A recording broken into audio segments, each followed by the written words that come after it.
What's going on, everybody? Welcome to Day Trade with Zay. I'm Isaac, and this is the trade breakdown for Wednesday, January 26th.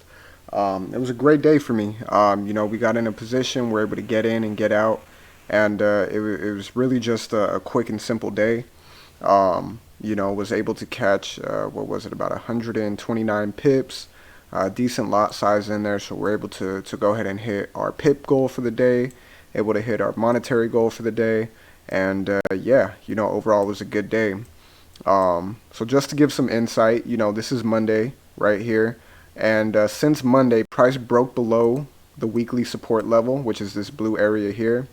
Price broke below this weekly support level, which I thought would then signal, an even further move to the downside. But I drew out this level here. I put this after the fact, and you could check the videos before. Drew this level out here just because we've seen the rejection. You can check out the videos onto why we took these trades, why price did this. It's all on the previous trade breakdowns. You could go ahead and see that. And I do have them dated, so go ahead and take a look. But after I noticed that price had broken through, right, we caught ourselves for Tuesday. And for Wednesday, I noticed that price had respected this area again. We've seen a strong engulfing candle here, right, on the 15-minute. So I knew that price could break up to the upside, but I also knew that this area was still being respected, and this could possibly just be a retracement. So if we were to go ahead and draw it out this way, let me just go ahead and show you exactly what I seen. I deleted this for today's trades and whatnot. If we're able to draw it out here, this is what we'd see. This price is respecting this golden zone ILC that we already had previously, right? This area here, it broke above, but it's also respecting this ILC still. And why is it respecting it? Well, we've seen the tap here, so we could dig a little bit deeper and see the rejection here. And now I know when we see these candles right here that are just no wick up top, that usually signals that there's a chance that it can come down. I used to think that it means there's a lot of force pulling it up to the upside. But I had to learn the hard way that it could just be the beginning of the end. You know what I mean? So you never want to put buys in up here. But that was another reason. I didn't want to put any buys up here because I knew price could come down from this area. So you could see on the 1-minute chart, another confirmation that it gave me was, higher high, higher low. But on the 1-minute, seeing that price had this clear rejection at this level, broke down, higher high, higher low, lower high, lower low, right? So I seen that, and as price was pushing back up to this area, I didn't want to miss out on the trade necessarily, so I kind of entered too quick as price was pushing up to the upside. So this is what, about 622, 623, 624, yeah, so it's pushing up right here, and this is at 625. Okay, it broke above. Where was it at?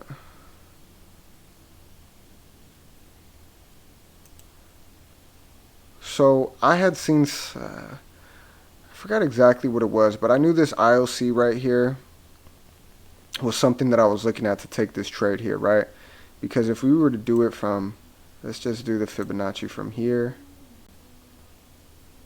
to here. Right here, it's still a golden zone ILC for me.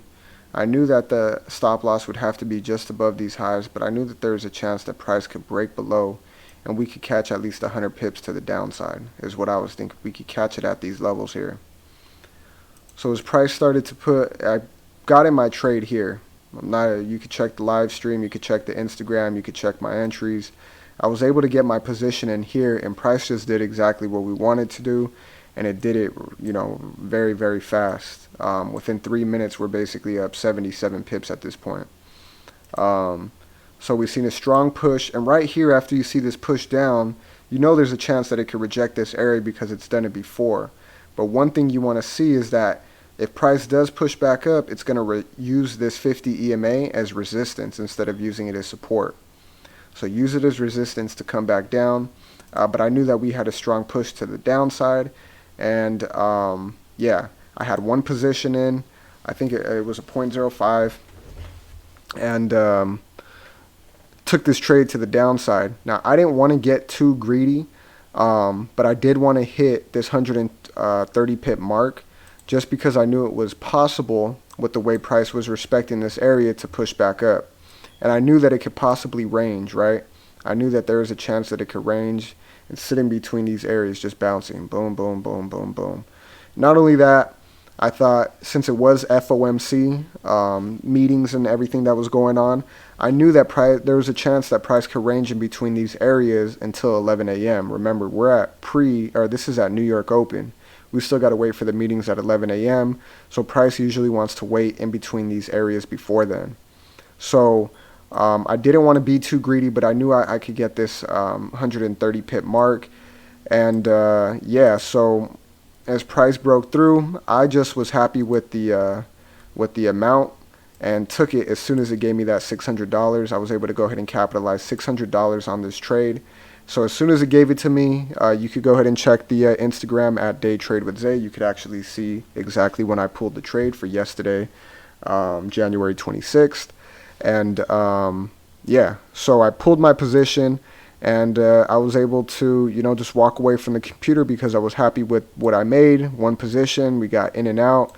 It only took a few minutes, right? There's about 25 minutes, I believe, and we were able to get out. And like I said, the reason was FOMC. We knew it could possibly range because that's what it does before big news comes out. So I was happy with that, and I actually didn't trade FOMC. I just thought that, it wasn't, I didn't want to overtrade, and I knew that there was a possibility that it could, FOMC is crazy. It's so volatile that you could pick a buy when it's a sell and a sell when it's a buy, and, those things move quick. You could see 100 pips in 1 minute. So let's see, what time is this? This is about 10:21. So you could see price basically sat in this range, right?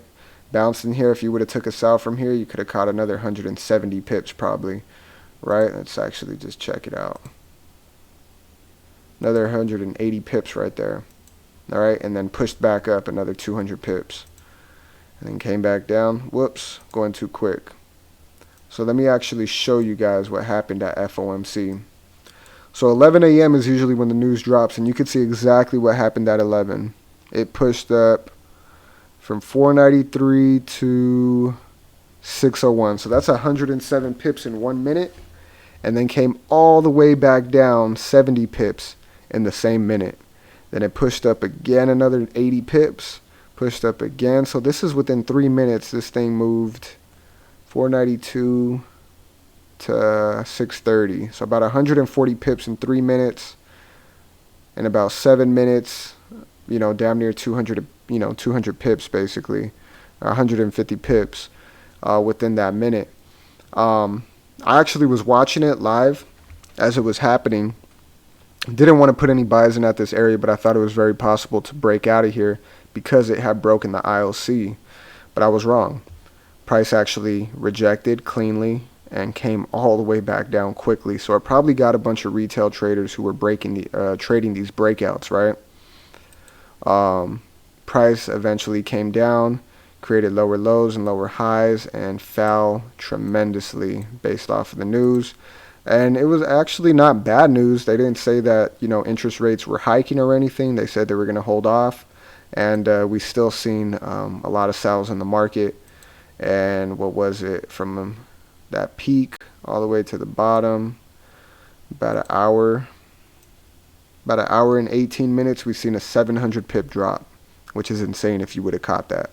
And I mean, the real trade would have been right here. As soon as you've seen this break of structure right here, right? Higher high, higher low, higher high, lower low, lower than this low, right? Once you've seen that, then I actually stepped away. I wish I would have seen it. I would have definitely entered a trade right here because you have an ILC. Let's actually just see what it looked like if it was in golden zone. Right there in golden zone. So you could have taken this trade right here. Boom. Took a sell, and you would have been up. You wouldn't have caught the full 700. You would have had something like this, 40 pip stop loss, right, just above these wicks, 43 pip stop loss. And you could have said, all right, I'm going to write it down to this level here, 240, or this level here, 320, or even further, right? All the way down to your golden zone, and it would have been clean.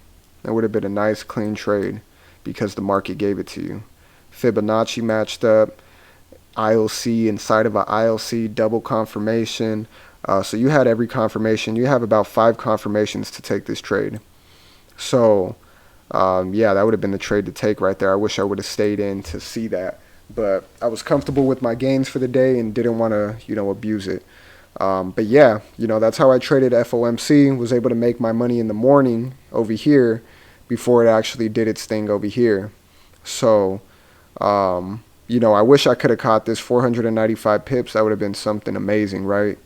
I've never caught a trade that big, but it is what it is. But this is how I traded FOMC for the first FOMC meeting of 2022. Get in and get out. If you see it, if you see the market and you want to take a trade on FOMC day on the news at 11 a.m., you can make big money.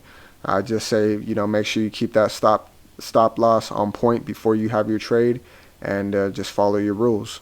But at the end of the day, I appreciate you guys for tuning in. Even though I know it's one person right now, we're going to go ahead and build this thing to a few more people. And, I hope that I'm helping you with my journey, because I know me doing these YouTube channels, doing my journals, reviewing these charts, it helps me tremendously, and I recommend you guys to do the same. So my name is Isaac. This is Day Trade with Zay. If you guys learned anything or took anything from it, go ahead and subscribe to the channel, like it. If you didn't see something, or you think I'm speaking out of term, or I'm explaining something wrong, or I'm seeing something wrong, go ahead and put that in the comments, because I'm still trying to learn as well. Remember, I'm in my sophomore season right now of this trading game. So yeah, go ahead and follow the Instagram. You can see all of my entries, when I'm pulling my profits, all that good stuff. So go ahead and do that. Go ahead and follow the Instagram at Day Trade with Zay. Subscribe to the YouTube channel, and tune in tomorrow, 6:15 a.m. Pacific Standard Time. We'll be on the charts. So I appreciate you guys. You guys have a good one, and have a good night. Thank you.